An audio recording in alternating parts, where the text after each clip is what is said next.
Hi everyone, I hope you're well. Welcome to the newest gift giving session. You know, there are so many different ways that you can give. Not all giving is with money. Of course, if you do have the money to be able to help out charities, then go do it. And of course, if you don't have the money, you should also realize that every single little penny counts. Don't say, oh, it's only a small amount. No, small amounts also make a big difference. I want to give you an idea of how you can get involved in giving, which costs absolutely nothing. It's free. You know, quite a lot of people also volunteer. Also, they drive to be able to help out. You know, give out food to the families that we help out. But you don't even need to drive to be able to do this one. Other types of giving also is volunteering. It takes up a lot of time. What I have for you is going to take up no time. It costs absolutely nothing. You don't need to be able to drive a car, and it takes up no time. What is it? Well, check out this poem and it will give you an idea. It costs nothing, but it creates much. It enriches those who receive it without making poor those who give it.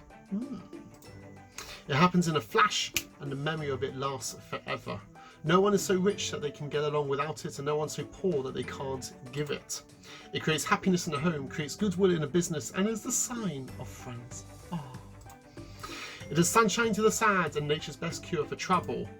Yet, you can't buy it, beg it, borrow it, steal it, for it's no good to anybody unless it is given away. What is it?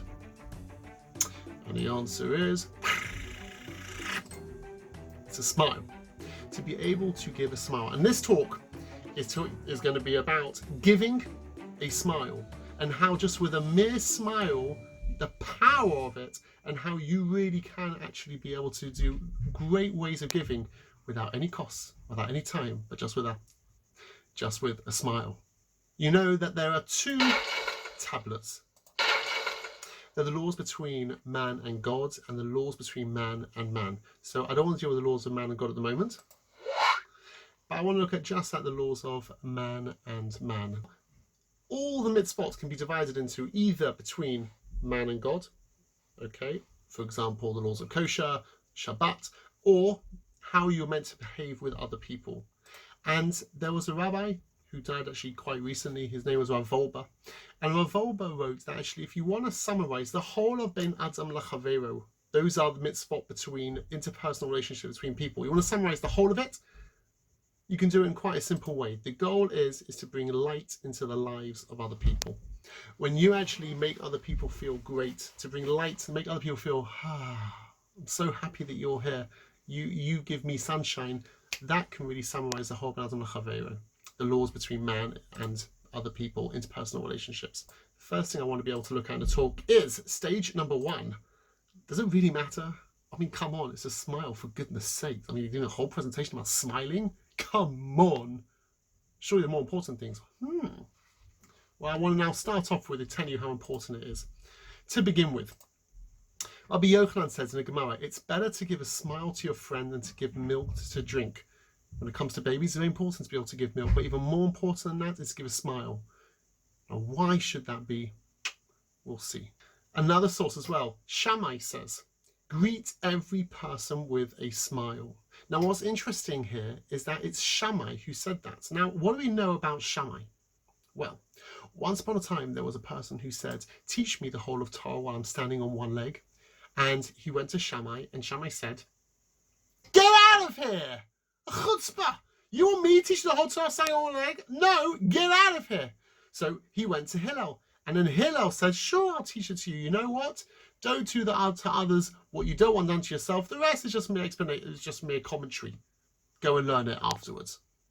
So Shammai is known as the strict rabbi. Hillel's known as the, come in, welcome. Shammai's known as the strict. You don't want to mess with Shammai. And yet, it's not Hillel who says, greet every person with a smile. And you expect someone like Hillel to do that, but it's Shammai. So if Shammai's saying you have to greet every person with a smile, it's not just a nice thing to do, a cute little extra.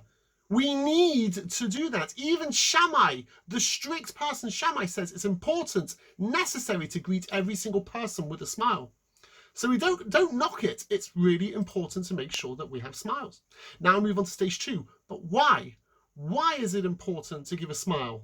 A smile is just a smile. Why is it so important? Firstly, there's huge health benefits. When you smile at someone, you are helping them emotionally, psychologically, and you actually even physically you can help them. Now, for more details about that, go and see the first online session which we did, which was Visiting the Sick, which talks about the physical benefits of giving a smile. So if you haven't watched that, go and watch that. But this one's going to carry on with other things. So besides having physical and emotional benefits in giving a smile, there's even more reasons why smiles are so important. When you smile at someone, you make them feel like they're important. In fact, let me tell you a story here, and this is quite this story over here. If you imagine this, you see this picture here. This, you know what this picture is of? It's an indoor freezer. Now, in indoor freezers, and walk-in freezers, massive freezers, as you notice in the picture, there is a door handle. And you know why there's a door handle on the inside? Because if you were stuck inside there, that would be incredibly dangerous. In fact, it would be deadly to be stuck for a while inside a freezer. They didn't always have handles on the inside. There is a true story that there was a Jew who was working in a meat packing plant in Norway. And at the end of the day, he was doing an inspection and he went into the freezer to check everything was okay, and the door shut behind him. And he was locked in. He started banging on the door. No one could hear him. And he was stuck inside that freezer for over 5 hours and was dying because it was so cold. When the boss of the factory was leaving that day, security guard was there, and the security guard said, "We're missing someone." And he said, the boss said, "No, I think everyone's gone home." He said, "No, we are missing someone. For sure, we're missing someone. We need to go search for them." "Sure, if you say that." And they start looking all over the factory and opening every door. And finally, they open up the freezer and they find him dying, just about alive. And they call the hospital and they bring him back to life. And the boss says to the security guard, "There are so many workers here. There are so many workers here. And yet, how did you know that this person was left?" He said, "Let me tell you. I've been working with this factory for 35 years. And people treat me as if I'm just not there. No one greets me. But there's this one guy over here. Every single morning, he says, 'Good morning.' And every single time he leaves, he says, 'Good night.' And I spend my whole day waiting for that good morning and waiting for that good night. Today, I had a good morning with a smile, and I didn't have a good night. And I realized that if he didn't say good night to me, if he didn't say good evening, there's got to be something wrong with him. And therefore, I looked out for him." Just one smile. What you see from here is the smile. It's not just a smile. That smile he looked forward to. That smile showed that I am important. You're smiling at me. You're smiling at me. That means you think that I'm important. I'm worth one of your smiles. Wow, I feel so important. I feel so great. The other reason why smiling is great is also, this one's a bit more complicated. We said that smiling is better than giving a glass of milk. When you give someone milk, how many givers are there? You're giving milk to someone else. How many people are involved in giving? The answer is 1. You're a giver and they are a receiver. When you give a smile to someone else, you're giving. What do they often do back? When you smile at someone, it's a bit like a mirror, then they will start smiling back at you. Which means, 1 minute, when you smile at someone and you're giving, they smile back, which means they're giving too. As it says in Mishlei, "Kamayim apanim apanim ken lev ha'adam la'adam." Just as water, if you look in water, you'll see your face there. So too, if you show your heart to someone, they'll show it back as well. If you are happy with someone, then they too will be happy. If you're angry with someone, they can see it and they also will be angry with you. If you give a smile to someone, then they will also start smiling back at you. So the reason why smiling is so great is because usually when you're giving and they're just receiving. But when it comes to a smile, when you're giving, they too become a giver. And just to show you the power of a smile, the power of a laugh, and how infectious it is, how your giving can create other people giving, take a look.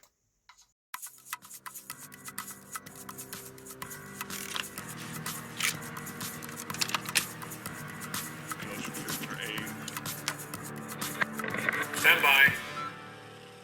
Action.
When you smile at someone, that causes them to smile. When you laugh at someone and you give, that causes them to be a giver as well.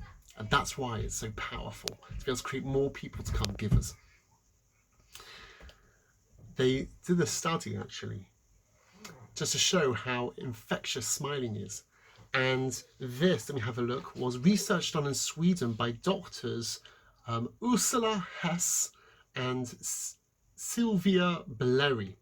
And what they did was they showed pictures to participants, and they connected their heads with electrodes to be able to see their brain patterns and also the muscle movements.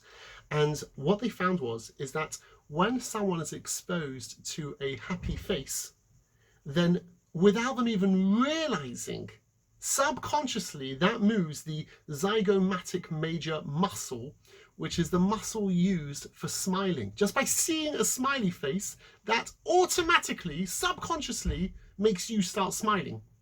And they also notice as well that when you're exposed to a sad face, even without noticing, subconsciously, that would automatically move the, here we go, the, how do you pronounce it? The corrugator supercilii muscle, which is the muscles which are used for frowning. So just by showing a smile to someone, that will have an effect, or a positive effect on them. By frowning at someone, that will actually subconsciously have a negative effect on them. But when you're smiling, that causes the other person also to give a smile back. Now we come to stage 3. How do you smile? Okay, so I've explained now how important it is, the importance of a smile, and also and why is it important? How do you smile? Here we go. To know how to smile, number 1 is, whom should you smile to? Well, it says in Pirkei Avos, Rabbi Yishmael says, "Havi mekabeles kol ha'adam b'simcha." You have to receive everybody with happiness. Everybody means not just those who you're friends with. It means also Jews, non-Jews. It doesn't matter who the person is whatsoever. Greet them with a smile. Don't limit it just to, my friends, my group, my clique. I'm going to be smiling to. Everyone else, you can just go. I don't care. No, to everybody. When you're walking down the streets, don't show frowns at other people. Give smiles to people. That's stage number 1. Now that I know it applies to everybody, how am I technically going to be able to give a smile? So here's how it works.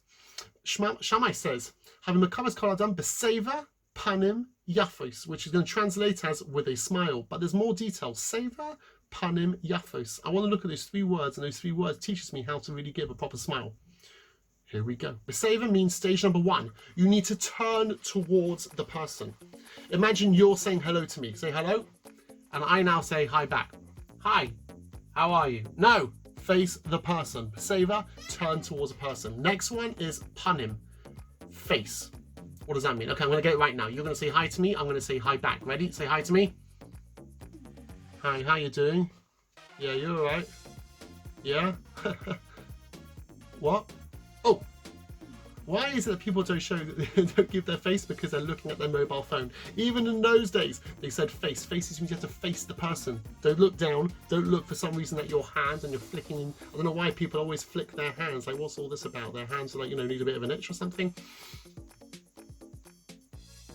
Sorry. Right, so when it comes to stage number 1 is face the person. Number 2 is make sure you got the face. And the last one, okay, we're going to get this right now, okay? So, say hi to me.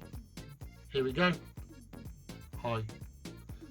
What went wrong over there? Turning, face, answer is yafos. It's also got to be pleasant as well. Turn, face, pleasant. All three things. Now, it might seem very obvious, but this is what actually we learn in Pirkei Avos. It's teaching us how to be able to give a proper smile. Turn towards a person, face the person, okay, and make sure it's pleasant. Moving on now to stage 4. What if I don't want to? I don't want to. Sometimes, you know what? I feel sad. I don't want to give a smile. Why can't I walk around with a frown? The Altar of Slobodka says that it's interesting. You can look at your hand, you can look at your arm, you can look at your top, you can look at, you know, I can look at my legs. There's one thing you can't see on your own body without a mirror, and that is your face. And Altar of Slobodka says the reason why you can't see your face is, you know what the message is? Because it doesn't belong to you. Your face belongs to the public. And the rule is as follows. You're not allowed to put a pit in what's known in a public road. Imagine I decided just to dig a pit and just leave it there in the road. If anyone hurts themselves, you're responsible. You're not allowed to just damage the public, you know, anything inside the road so people can hurt themselves. Says the Altar of Slobodka, your face doesn't belong to you. Your face belongs to the public. And if you are looking sad, that is negatively going to affect other people. It's going to make them feel sad, and you have no right to be able to do that. Am I allowed to be sad? You are allowed to be sad. If there's someone you need to talk to, then you talk to that person. But just to walk around and just looking sad the whole time, anyone who looks at you is going to feel sad, and that is going to be, it's not fair that you're causing damage towards other people. There's another story of Rabbi Yechiel Gordon. So he lived in America during World War II, but he had a wife, his wife and children were in Poland, and obviously they were constantly on his mind. And one day he heard the news that his family had been killed in Poland, and he broke down crying. Someone not realizing about the news, they came in and they wanted to share some good news with Rabbi Gordon. And Rabbi Gordon gave him such a huge smile. I was looking, oh, that's amazing, beautiful. Oh, I'm so glad. Oh, beautiful. And then as soon as he closed the door, Rabbi Gordon broke down crying again. So his students saw that and said, what's going on? How could you, what was that?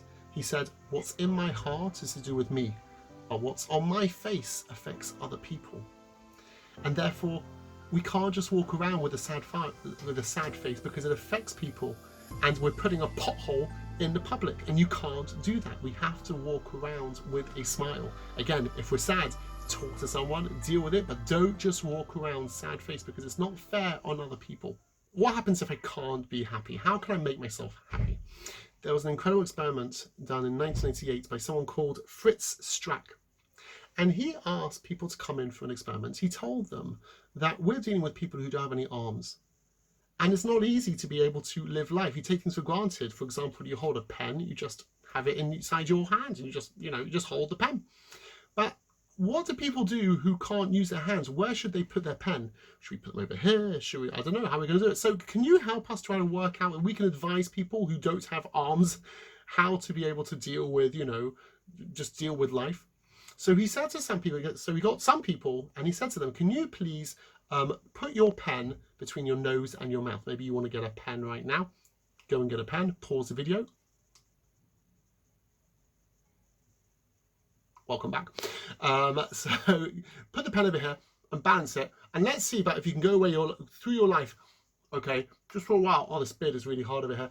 To be able to just, I can't do it with the moustache. Hold the pen like this. Okay, and just go about your life, and let's see how easy it is to be able to hold the pen there. And as they were doing that, they said to the participants, by the way, just I want to see if you can do this for how long you can really do this for. Just have a look at these magazines we got right over here. There's a few comic books. Just have a look at them and just go read them.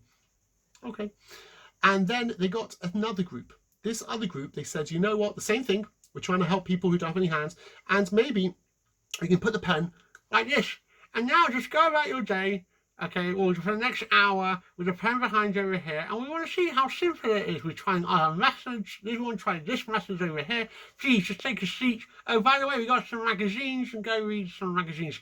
And they asked another group, and they said, take the pen and put the pen over here. And now, just see how long, how well it stays inside your on your ear. And now go and read some magazines. After they asked them to read the magazines, they said to them the comic strips. They asked them to say how funny they thought the comic strips were. One group found them funnier, the funniest. Another group found them, and another group found them not funny really at all. Which ones do you think were connected to which? The answer is as follows. The ones who put the pen here, this forces you to smile. And because it forces you to smile, they found that the comic strips were funnier. The ones who put the pen here, this causes you to frown. They found them less funny, and this was just a group where it was neutral. So it's interesting. This is a group that found them okay. They found these funnier, and they found these sadder. And what they found, therefore, what the experiment really was showing was not actually about light. It wasn't about helping people with no arms. The question was, does the externals, if you do an action, does it affect you inside? And the answer is it does. And in fact, actually, the Torah talks about this. You've got the concept's called chitzoni misoyer es hapnimius. What you do on the outside affects you also on the inside. And if you give a smile, that smile, if you start smiling, then that will form into a habit, and then you will find it easier to be able to smile. And you will feel, not just on the externals, but internally, you will actually feel happier. Let us conclude. Smiling, it costs nothing. It's easy.